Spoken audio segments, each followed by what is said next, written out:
Welcome back to the channel, and today I'm joined by Nate Kelly, who's taking on Aridane Romero Rodriguez this Saturday, 2nd of July at Centurion FC in Malta. Nate, how are you doing today, sir? Yeah, I'm doing good.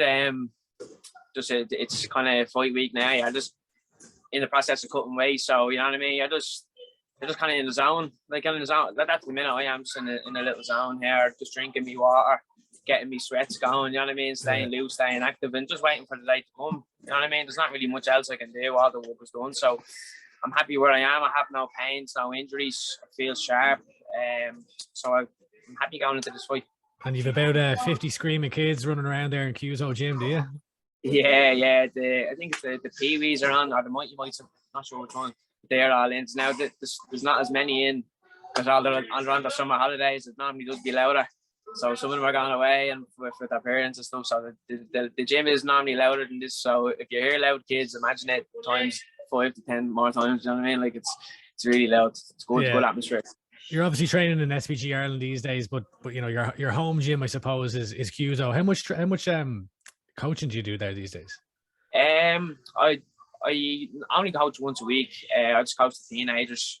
We do a bit of striking with them just to give them a little break in their training because they train jiu-jitsu 2, 3, 4 times a week. And then this just gives them a little something different. You know what I mean? Let the hands go, and you know if they ever have aspirations to fight MMA or whatever like that, then they have a bit of a taste of what it's like to blend it in. Because I've done striking with them over the last few weeks, and then you know we're building up a little base there because we know we can grapple. So now it's just about getting them to learn how to blend in the striking with the grappling, with the wrestling and jiu-jitsu, and that's just something they'll evolve over their own time. You know what I mean? Yeah. And Nate, the last time we saw you was obviously in Bellator Dublin in February. Great win over Scott Pedersen. Yeah. I was a little bit surprised by this matchup coming about. How did this matchup get made? I was kind of expecting the next time to see you to be on Bellator again. Basically, John just goes to me. John asked in our group, he goes, "Put your name forward if you want to go on the show in Malta." And I was just saying, "Fuck, I just want to fight you. I just want to be active." You know what I mean? There's no reason why I shouldn't be fighting if I'm fit and healthy. You know what I'm saying? So I was like, "Yeah, I'll go for that. Put my name forward for it." Got a solid opponent, and here we go. You know what I mean? Yeah. So was the previous Bellator fight? Was that a 1-fight deal then? Yeah, I only just signed up the 1-fight deal, which I was cool with that. You know what I mean? In terms of stuff like I wasn't like who might just walk in and get a 4-fight deal straight out the bat. You know what I mean? Like that's something you need to earn that respect in a way or whatever.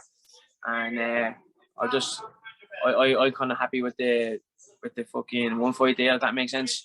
And just take it step by step, see what I can do with my career, and just keep racking up the wins. Bellator put on a great show, but I just wanted to stay more active. You know what I mean? Because I like there's no reason why I can't be fighting. Like I said, if I'm fit and healthy and just keeping getting the wins. So, but yeah, that's more or less it. I just wanted to fight. Yeah, that's fair enough. Look, that win over Scott Pedersen, I thought it was a solid win. And I think you got quite a large pop as well from the crowd when you were out there. You brought a crowd in. Were there conversations after that win with Bellator as to signing a new deal or maybe a more long-term one? Or no, nothing. I didn't really ask for I didn't really reach out to them. In fairness, like it's not even on like that. It's just on their behalf. I didn't really reach out to them. I won, had a week or 2 off, and just went back training then. And then this popped up. You know what I mean? I was just saying, okay, I'll just go with this. You know what I mean? And then if an offer comes around then again in the future, I will have to consider it. You know what I mean? So I'm not subjectively thinking of that Bellator thing on its own or whatever like that. I'm just kind of going with the flow. I'm just doing my own thing, really. You know what I mean? I'm just kind of doing my own thing and do what's right for me, and just see where the road takes me in doing so. You know what I mean? And if options will come, options will go. But as long as I'm active and I'm racking away wins, then I'm doing the right thing. You know what I mean? Yeah, and like I think that's a lot of fighters are doing that now, and I think it's the activity is so key, especially when you're early in your career still. When you're looking at the various opportunities, like is it say a case of a conversation with John? Do you chat to obviously your management, Paul Fogarty, One Hit Management? How do those conversations go, and how do you make the decision? Right, I'll take this fight or that fight. it's just we more so get ideas of like timelines. You know what I mean?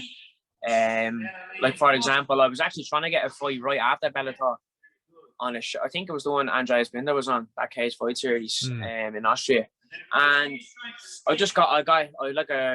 I said previously on another thing, I was fucking sick. I ended up getting very bad stomach bugs, and I literally just think it was eating so healthy for so long and then just going on the gargle for a week straight, basically after the fight. You know what I mean? That obviously upset the stomach or whatever, but I was just eating bad food, and I yourself, like, and then it just took a toll on me. I was sick. Then after that, then I ended up doing my MCL. So, like, I wasn't anything too serious, so it was around that time that I was trying to get that fight. When did you do the MCL? This is, oh Jesus. Well, so Andreas fought this fight Tampa maybe 4 weeks before that. So about 12 weeks ago, maybe. Okay, and how's it now? It's fine now. Yeah, I just like that. I had to just rehab it, build strength back up in the areas around it. All that mumbo jumbo, you know what I mean? And now it's grand now. I'm moving around grand on it. I have no problems with it. It was just it was mad just in jiu-jitsu. So someone went on my coach and single leg X. Fucking, I went to balance a certain way, and I fell awkwardly, or my body went one way, my knee went another, and that's all it was. It was I don't know whether it was completely torn or it was a really bad strain or whatever. Like, but I just walked around what I've known about having them injuries, and it was grand over time. Then I just looked after it, basically. You know what I mean? It's one of them things when if you don't look after it, it's gonna cause you more problems in the future. So just kind of when I did it, I was like, right, I actually need to start doing my mobility work and my stretching work and all that jazz again. Just to be fair, not that I wasn't doing before, but I just put more effort into it this time around since then. Like. But we're all good now. We're not going in here with one leg now. No, I'm going in there 100%. Literally, this is what I'm saying. I've trained full time. I've no injuries. I feel good. I feel sharp. So I'm going in there like at the best of my abilities. And you know what I mean? Like that. Like I said, it's a tricky fight as well, which kind of motivates me as well. You know what I mean? I'm like, fuck it, I'll take the tough one. And I just, like I said before to people, I just think that I just think I can beat them on that day. You know what I mean? I just think once I'm there to win. And I think over the last year or two, I've really improved my skill set. I've fixed holes in my game. I've changed my approach to how to fight and stuff like that. So I've had to learn a lot even from that Scott Pedersen fight that I'm bringing into this fight, that I'm looking forward to kind of showing on the night in terms of like composure, composure for one, ring awareness, IQ, you know what I mean, when to attack, when not to attack, all this stuff, you know what I mean. And I think I've a much better understanding of it now because of the lessons I've learned from the last fight, because I've really put time into adjusting around the mistakes I made in the last fight. Like, I know I won, but I always wanted to fix the mistakes I made in that sense. So I just put a lot of time into fixing them mistakes, being consciously aware of them. And now going forward, I think because I'm aware of them, I'll have less holes in my game. You know what I mean? Everyone has holes in the game. I just feel like now I have less at the minute. And hopefully then over the years, the cycle will keep evolving. Less holes. And then one day I'm a champion. You know what I mean? Yeah, you mentioned there you're training full time. So you were working for Aldi, the hardest hitting Aldi manager going. It's no more. That's it. You've left Aldi. Yeah. So after Bellator, to be honest, I was on just such a high after winning. I'm not even gonna lie. I felt on top of the world. I fought on Bellator Friday, and I was back in work the Monday.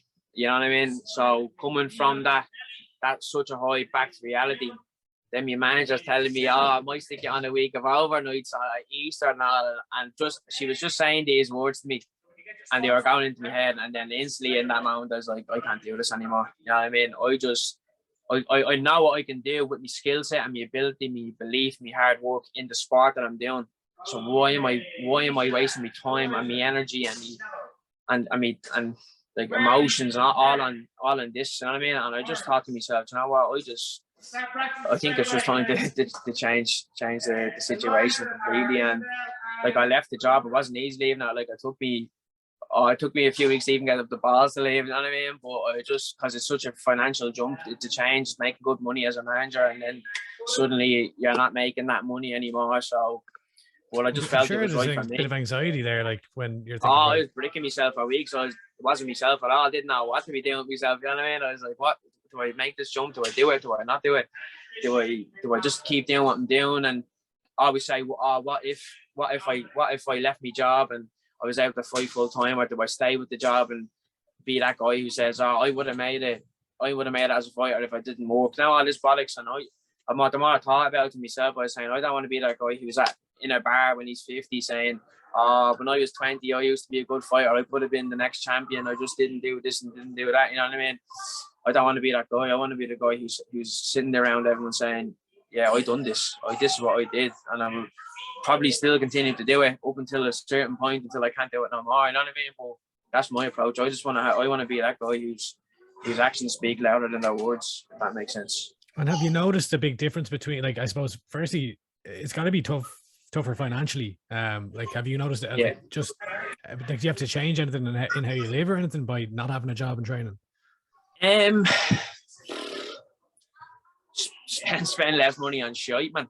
Literally, I think because I was making good money, I was just buying, like, needlessly buying things. It's like the thing: the more money you get, the more money you spend. In a way, I'm reading a book at the minute. It's about, like, understanding your money and financial things, and that's so I'm trying to educate myself on the right things to do around that area of my life financially, and being a grown up and all that bollocks. You know what I mean? But yeah, I'm a bit wiser on my money because I don't have the money there. I'm just not spending it on stupid shit. I'm spending it on things that are gonna, well, first of all, obviously bills have to be paid, or rent or whatever, or cars, all that shit. But when they're paid, then it's just like food, like the necessities just to keep me healthy, basically. You know what I mean?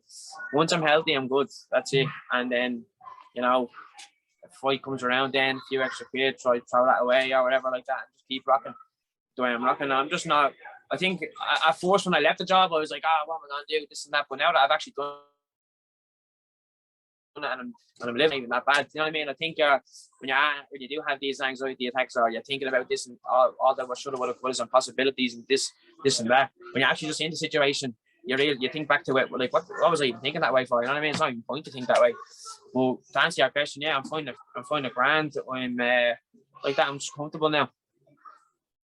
And then, like, what are the differences between, the day-to-day training, sparring, etc., between having a job and training full-time as a full-time athlete? So what are the differences you feel? Well, I'm getting more skill sessions in, and I was a big one for skill sessions anyway. You know what I mean? I was mad. I love training skills. It's the whole thing of, like, not like just being smart with your training and stuff like that. So I got an extra drill session in, and an extra jiu-jitsu rounds, or wrestling rounds, or striking rounds, whatever it is.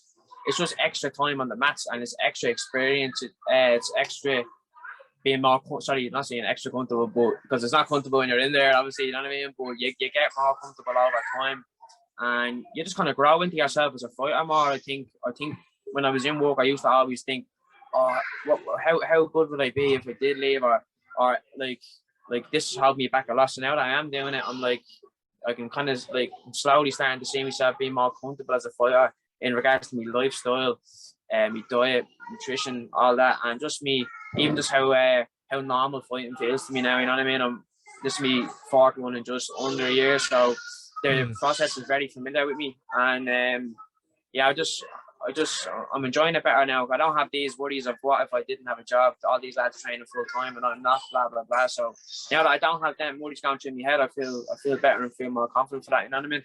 Yeah, it sounds like you're describing, like, there's almost more self-belief now that you've ripped the band-aid off and you're going at it full time. Like, I definitely believed in myself anyway. You know what I mean? I think you have to have a certain level of self-belief to do this sport. You know what I mean?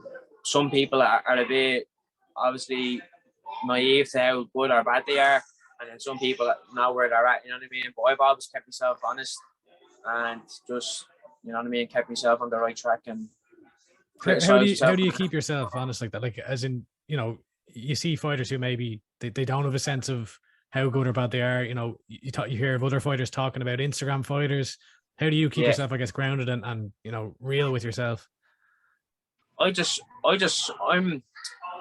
I'm just training so long that, like, I don't know, like, there's no, like, for example, this is just the way training works. I don't know if many people say things like this, but like, for said person here and said person here, yeah, they could spar each other in the morning. This person will win dominantly, right?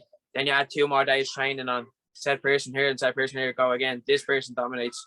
You know what I mean? So everything is based on energy, like how sore you are, how sharp, how much sleep you got. There's all these variables in MMA that just make, like, if, for example, I could come up, go from SBG in the morning, get smashed, then go the next morning, smash people. Then I could come up to Kyuzo, get smashed. And like they're saying, oh, these aren't even professional fighters, what's this like? But they understand the sport and they're taking advantage of me not being in the game, you know what I mean? So I just think that, like, anyone can be caught, anyone can make mistakes, you know what I mean? And I'm just not, I know I'm not perfect, so when I am making the mistakes, or if I am slacking, I am getting caught. Because like, when you're on your game, you get caught less, if that makes sense. So if I am getting caught more than I usually do, that's when you sit back and you say, what am I doing here? How am I always getting caught in this? You know what I mean, I'll always ask myself questions like, why is this happening? Why am I getting caught in this submission all the time? What am I doing wrong to stop that? Or what am I doing? What do I need to do right to stop it? And since I was a kid, man, it's all I've ever done. I don't compare myself to anyone. I'm just on my own growth, my own thing. You know what I mean? I'm just trying to evolve as the best to my own abilities as I can. You know what I mean? So I don't think too much into what other people think, or I don't have an ego per se. Obviously, everyone has a bit of an ego. You know what I mean? When you win, the ego comes out because the adrenaline is so high or whatever. But like, I'm good at just bringing myself back down to level, because at the end of the day, I'll go home and just go to bed and wake up and I'm just the same person, you know what I mean? Like, I'll walk my dogs in the evening, I'll probably fucking go over, see my nieces, my nephews, could do a bit of coaching, do a bit of training. Like, I'm not that special of a person, you know what I mean? I'm just good at fighting, like, if that makes sense. Yeah, no, it's a good way to put it. I like it. Yeah. You know, you talked about a little bit about anxiety there. We've obviously talked before about your mental health and things like that. How I don't want to be, I hate asking every single time, but how are you doing these days? How are you feeling? This is what I'm saying, Andy. I'm getting better sleep. I'm training twice a day, so the serotonin is 100 miles an hour in the head. You know what I mean? I'm eating clean. And as well as that, I'm really starting to put time into myself to maturing myself up into adult life. I remember I was saying earlier on about reading books. I've been reading more books. I've been learning how to construct my life a bit better in my day to day, and have better routine, better habits. Like adding more habits throughout my day with my time. So it's just about finding that little process, and I'm doing well at the minute. Like, I'm really kind of maturing quick into that. Since I have more time to myself, I'm not in work at the time I'm putting into kind of growing as a person.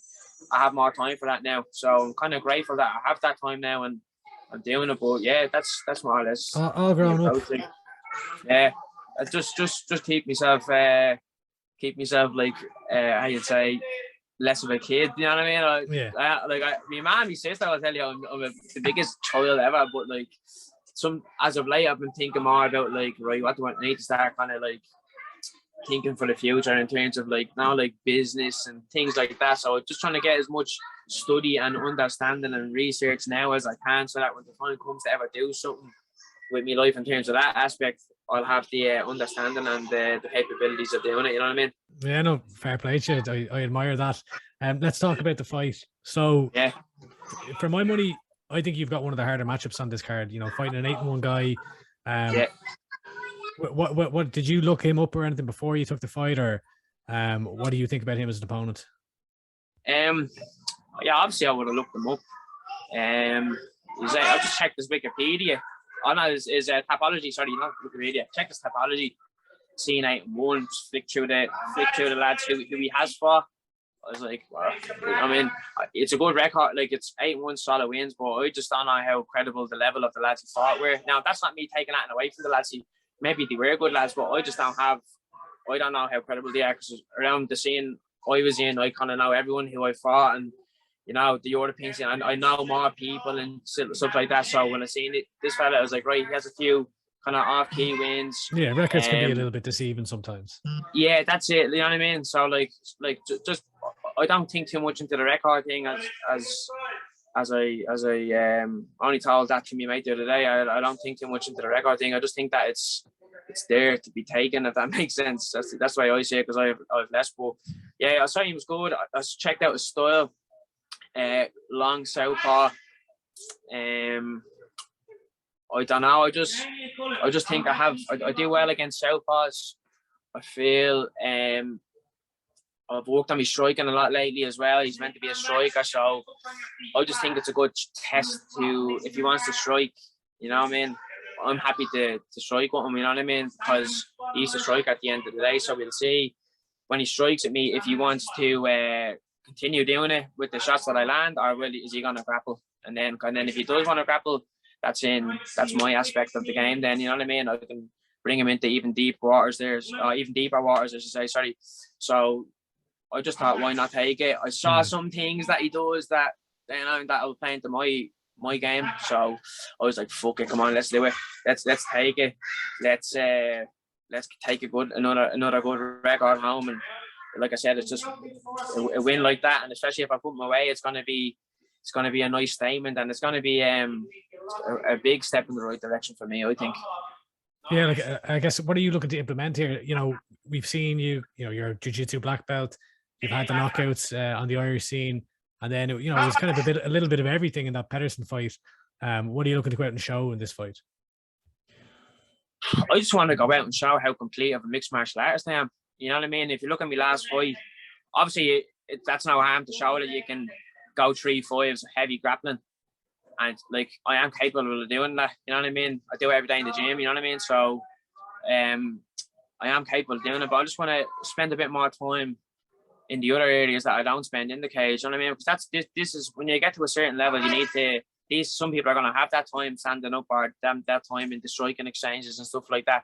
Like I'm doing a lot of it in the gym, obviously, but you know, under a real fight scenario situation, it's not the same. So I just need to. Not that I need that. I want to put myself in the uncomfortable for me. You know what I mean? And grow from doing that. You know what I mean? Like I said, he's a striker, so you know, my last.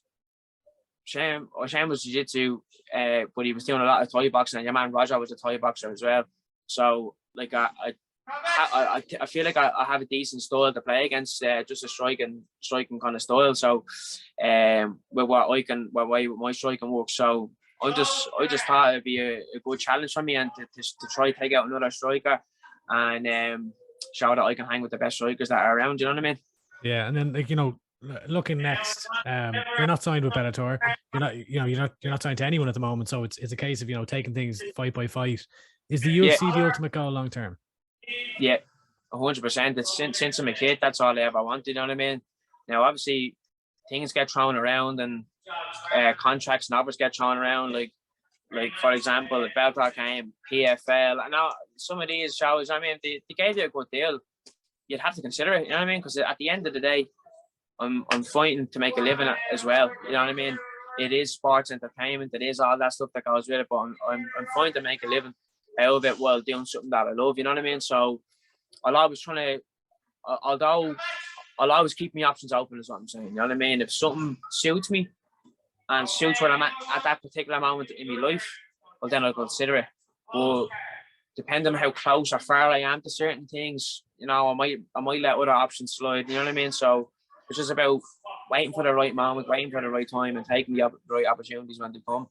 I did feel like I'm a bit of an opportunist as a person, so let's just see what future opportunities present themselves and throw it from there. You know what I mean? Yeah, like I guess in the more shorter term, like how do you want to see we're end of June here now, 6 months left in the year. How do you want to see the year play out? Definitely fight one more time after this. And then if I fight once more, I'll be good with that. Maybe for the rest of the year, unless something else popped up quickly that I could jump on and I was fit and whatever. You know what I mean? But I think if I fought now, let's like around September this time, around that time, I think that's a good turnover. So you know, if I could fight that one, then maybe take the rest of the year off and then fight next year, that'd be no harm. That'd be 5 fights within a year basically, and that's good. That's good graph for over a year. So it's good output. So I'd see what happens then. But like I said, if the body's fresh, my mind is fresh, if I'm close enough to making weight and an offer comes up that I can take, that's going to benefit me, I'll probably take that as well. You know what I mean? Because like I said, you take the opportunities when they come. You know what I mean? So I'll stay as active as I can, but like just make sure to measure up the options right as well. You know what I mean? Yeah, no, absolutely. So I mean, is it just a case of, as you said, seeing what comes up? You know, previously, I feel like I have this conversation a lot lately. The previous route was, if you're looking for the UFC, you go to Cage Warriors. Obviously, we're not going to get into that today, the whole SBG Ireland Cage Warriors war or whatever. I haven't even got the energy.